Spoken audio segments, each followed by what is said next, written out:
Hi everybody, this is Jamie from Made Art Studio, and today we are going to do skyscraper line drawings. There are a few items that you need to do the project. You'll need a white piece of paper and then a colored piece of paper. If you don't have a colored piece of paper, we're gonna make our own.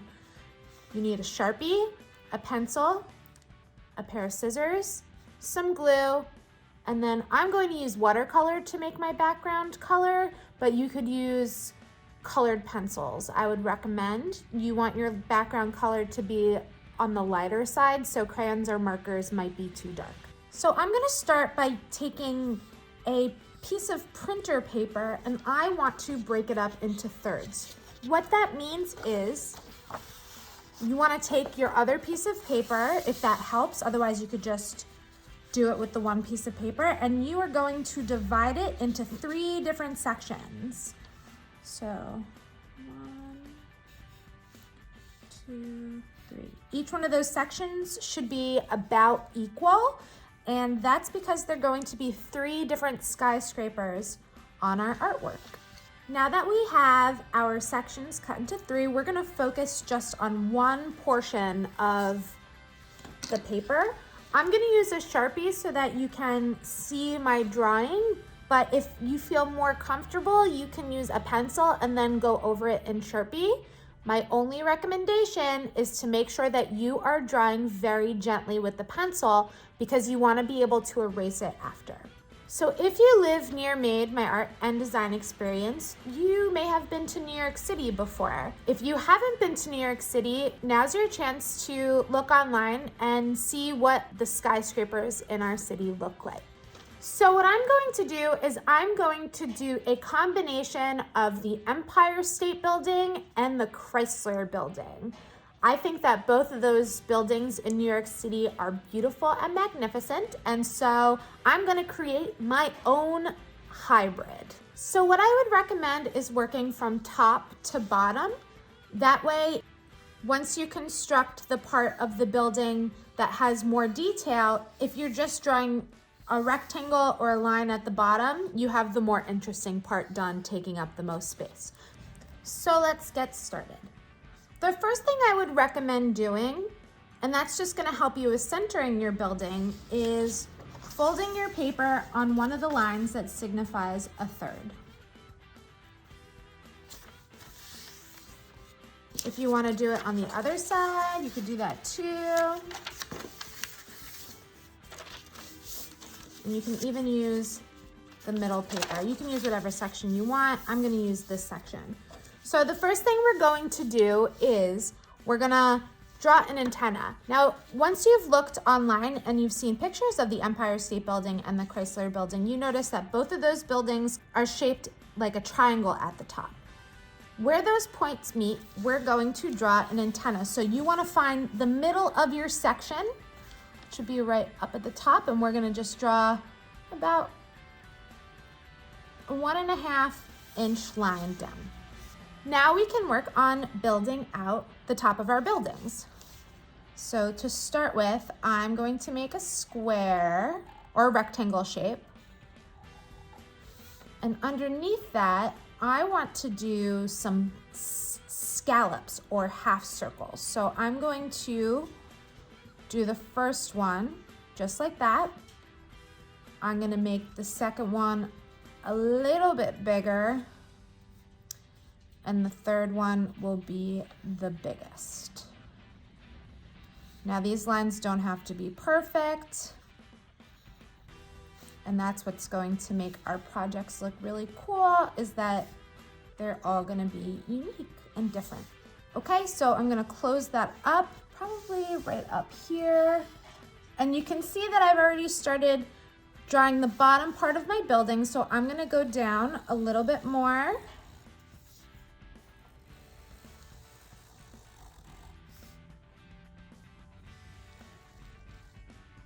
I'm gonna close that part up, and then I think I'll make one more portion of my building that is a little bit bigger right at the bottom. So now we have our basic skyscraper shape. What we're going to do next is we're going to add some details to it. Now I'm gonna speed through, but before I start doing that, I wanna show you a little bit about what I mean by adding the details. We wanna add a little bit of flair to make this building come alive. So we're gonna add some windows, and you could do that in a couple of ways. You can make some squares. You can do circles. You can do lines. Or you can do a combination of all three of those, just like mine. You can even go further by doing dashes. What if I did a dash line, and then I went back to circle, circle, box, box. And maybe right here there's some sort of observation window, so I'm gonna make it bigger than the rest of them. So I'm gonna fill in the rest of this and you can watch me speed through. I'm probably gonna go over some of my lines up at the top, thicken them up a little bit. All right, so you can get started on your own.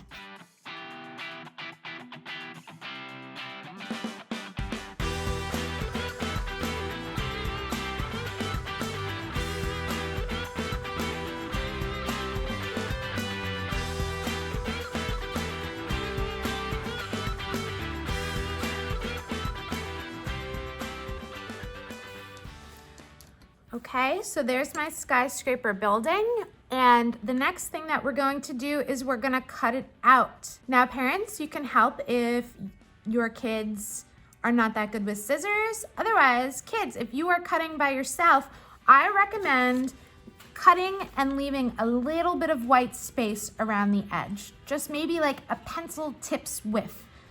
That way you give yourself some extra space, some wiggle room, so that if you feel like you're gonna mess up, or if you accidentally cut too far, you still have some space to work with.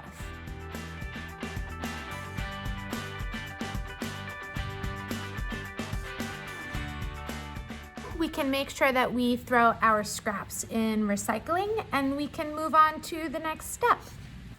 If you have a colored piece of paper, you can fast forward through this step. If you don't, I'm going to go over a little bit of color theory, and then we can get started coloring in our background. I've chosen to use watercolor paints to do my background because I want to do a sunset looking background. You can use colored pencils, as I mentioned in the beginning of the video. Colored pencils are your best option because you want your background to be lighter so that when we draw the other buildings on the side of our Empire Chrysler building drawing, we want to be able to see A, our pencil lines, and B, our black marker lines. If you're going to be mixing colors, you want to make sure that whatever two colors you choose, and I recommend keeping it to 2 or 3, that they're colors that are next to each other on the color wheel. You can either look this up online, you can print one out and keep it for reference. Especially if you're doing watercolor, you want to avoid doing colors that are across from one another. So for example, green and red, orange and blue, purple and green, they all make brown if you blend them together. So if you are going to be using watercolors, we need a jar of water and just one paintbrush. What we need to do first is wake up our paints. So we're gonna dip our brush in the water and then put 4 drops of water in each watercolor cake. And then we can mix them up. This is going to ensure that our paint is nice and watery, therefore it won't be too dark. It'll be on the lighter side.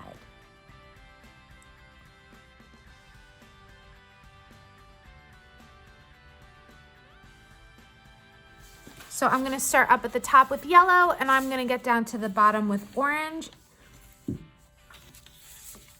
Take a look at how I'm adding and blending the colors on the paper as I fast forward through. There should be no hard lines between each colors. We want to be blending. If you're using watercolor and your paper doesn't have light and dark shades of the color on it, that means you probably don't have enough water in your color or on your brush. So you can just dip your brush right in the water and you can smooth it out. Now before I hit fast forward, I want to show you how I'm going to blend the orange and the yellow.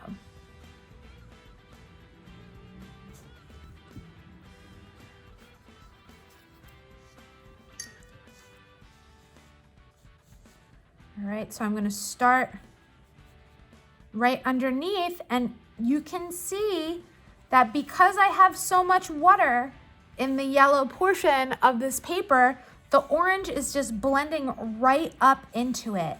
That is the best way to utilize beautiful watercolor paints. You want to make sure that they are watery enough so that when you put your colors down, they just blend right into each other. Now, if you're feeling adventurous, you can tip your paper and see where your paint runs down.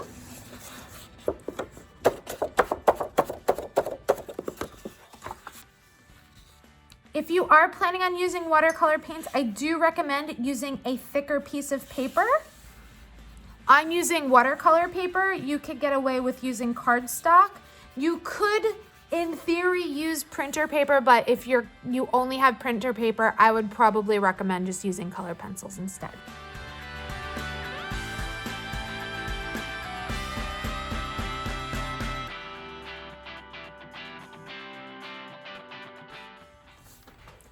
Okay, so now that we have watercolor on our background, if you've done it that way, you can get a blow dryer that will help dry it. These do dry out pretty quickly. If you do get some rolling on either side of the paper, you can just, once it's completely dry so that you don't mess up what you have on your paper, you can just roll it out, or you can place a book on top of it for a little bit before we get started on the next step. I'm gonna go blow dry mine. Now that our paper's done drying, we're gonna move on to the next step, which is drying the skyscrapers on the right side of the paper. For spacing, I'm going to put my first skyscraper on the paper just so that I can tell where everything else should go and how much room I have. So these next two buildings are pretty easy to do. They're gonna be rectangles, but we're gonna make them look a little bit 3D. So to begin, we're gonna start with the tallest building on the far right. We're going to draw a line about 2 inches down from the top of the paper. If you wanna go a little bit higher, go for it. We're going to draw about 2 inches in, and then we're gonna go straight down. Now it doesn't matter if this line is straight or if it's wobbly, it just is what it is. So the next thing we're going to do is we're gonna draw another line because we wanna look like we can see the corner of the building or the side of the building. We're gonna draw that second line starting about 1 finger width apart from the top of the other one. So we're gonna go straight down. Maybe you could leave 1 finger width from the top and 1 finger width from that line that you already drew. So we're gonna go right here and we're gonna draw all the way down. Now what you're gonna do is you're gonna connect the lowest line to the tallest line. And there we have the side of our first building. So we're gonna do another building right next to it or behind it. So maybe this one I'm gonna make quite a bit shorter. I'm gonna do the same thing though as if I was drawing out from the edge of the paper. I'm gonna go about 2 inches over. Actually, I'm gonna go a little bit further over because I do have some space over here. So I'm gonna make this building a little bit bigger. And then I'm gonna go down. And I'm gonna do the same thing. I'm gonna measure 1 finger width from the side and 1 finger width down. So about right here. I'm gonna go all the way down to the bottom. And then I'm going to connect those buildings diagonally, okay? So now we're gonna do the same thing that we did on our Empire State Building, Chrysler Building, combo hybrid building. We're going to draw in some windows and some details. Now, you could do this however you want, but what I recommend is making what is on the side of the building a little bit different from what's on the front of the building. So, for example, let's say I've decided that for this building, I'm just gonna do diagonal lines all the way down. And to me, it doesn't matter if these lines overlap a little bit.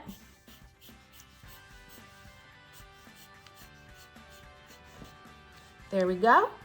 And now for the side of this building, maybe I will make 2 straight lines, and then I'll do the same thing.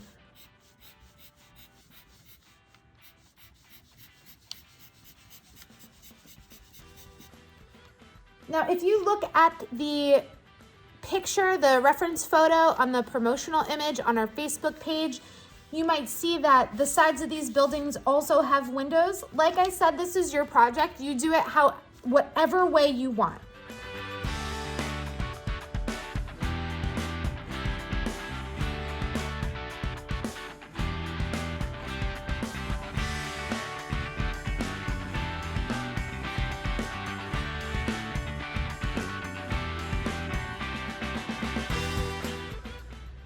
Okay, so I've drawn in some funky shapes to represent windows and the different stories in the buildings, and we're almost done.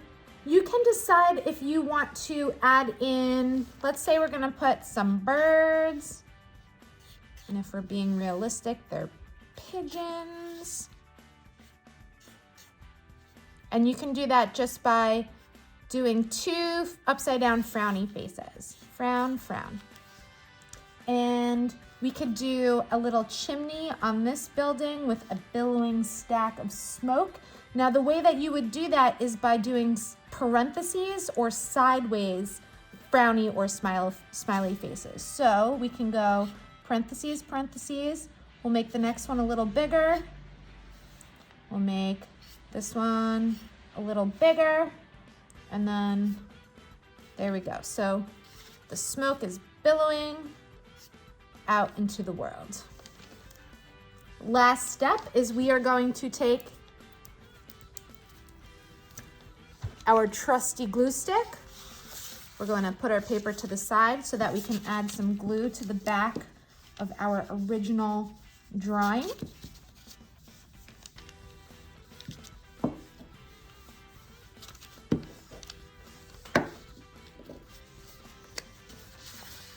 We're gonna stick it on the paper.